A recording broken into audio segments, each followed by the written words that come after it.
मीनू, खाना लगा दे।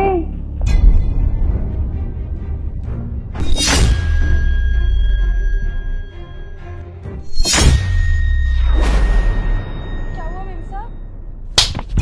तेरी हिम्मत कैसे हुई मेरे घर के सोफे में बैठ के पढ़ाई करने की, और वो भी ऊपर से एसी चला रखा है। ये एसी तेरे बाप ने खरीद के दिया मेरे को। मेम साहब, एसी तो साहब ही खुला छोड़ के गए थे, इसमें मेरी क्या गलती है? अगर साहब चला के गए थे तो तू बंद कर देती।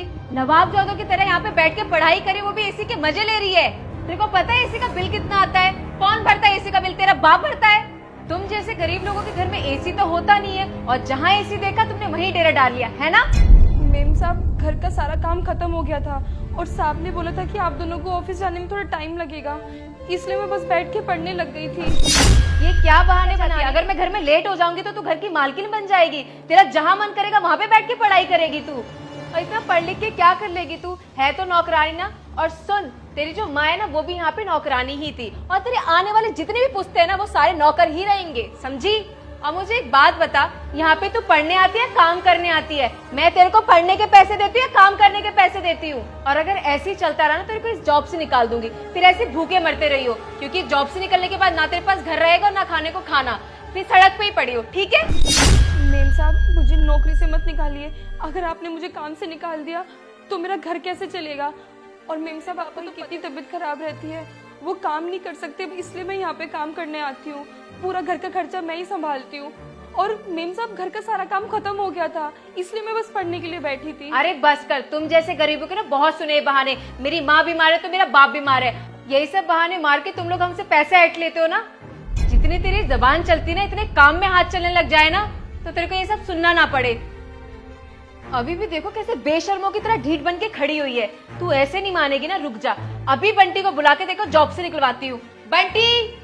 नहीं मेम साहब, आप साहब को कुछ भी मत बोलिएगा, आगे से आप प्लीज ऐसे मत करिए। बंटी कहाँ रह के तेरा?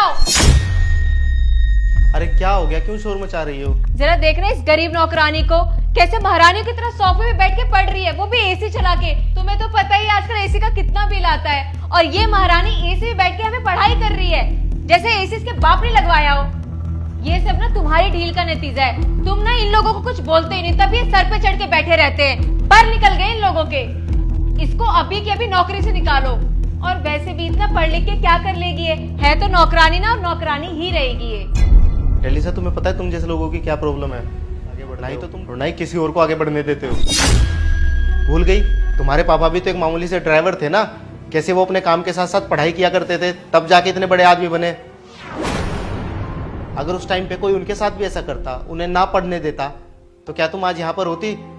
और आज जब वही चीज ये कर रही है, पढ़ लिख के कुछ बनना चाहती है, मेहनत कर रही है, तो तुम इसे नौकरी से निकालने की बात कर रही हो। सोचो अगर उस टाइम पे तुम्हारे पापा के साथ भी कोई ऐसा ही करता तो क्या आज तुम यहाँ पर होती? अरे अगर किसी की मुसीबत कम नहीं कर सकती तो कम से कम बढ़ाओ तो मत। अगर उसके कामयाब होने में उसे सपोर्ट नहीं कर सकती तो कम से कम उसे रोको तो मत। हाँ बंटी, तुम सही कह रहे हो, तुमने ज्यादा गुस्सा कर दिया। मीनू मुझे माफ कर दे, मैंने बेफालतू में तुझे इतना सुना दिया। मेरे को ऑफिस की कुछ टेंशन थी, और मैं जैसे ही बाहर आई मैंने तेरे को आवाज लगाई, बट तूने सुना नहीं, तो उस बात पे मेरे को गुस्सा आ गया और मैंने तेरे पे इतना ओवरएक्ट कर दिया। प्लीज मुझे माफ कर दे। और हाँ, अगर तेरे को पढ़ाई करनी होती ना तो तू मन लगा के पढ़ाई कर। अगर तेरे को पढ़ाई करने के लिए टाइम कम पड़ता है तो छुट्टी लेके पढ़ाई कर ले, मैं यहाँ का काम देख लिया करूंगी। और कभी भी किसी भी चीज की जरूरत पड़े ना, मैं हमेशा तेरी मदद के लिए रेडी हूँ। और हाँ, ये ले तेरा रजिस्टर, और मेरी गलती के लिए मुझे माफ कर दे। कोई बात नहीं मेम साहब, गलती तो किसी से भी हो जाती है, लेकिन बड़ी बात यह है कि उसको उसकी गलती का एहसास हो जाए। और आप मुझसे माफ़ी मत मांगिए। और हाँ मीनू, अगर तुम्हें कहीं अच्छी जगह पढ़ना है या कोई कोचिंग वगैरह लेनी है तो तुम हमें बता सकती हो।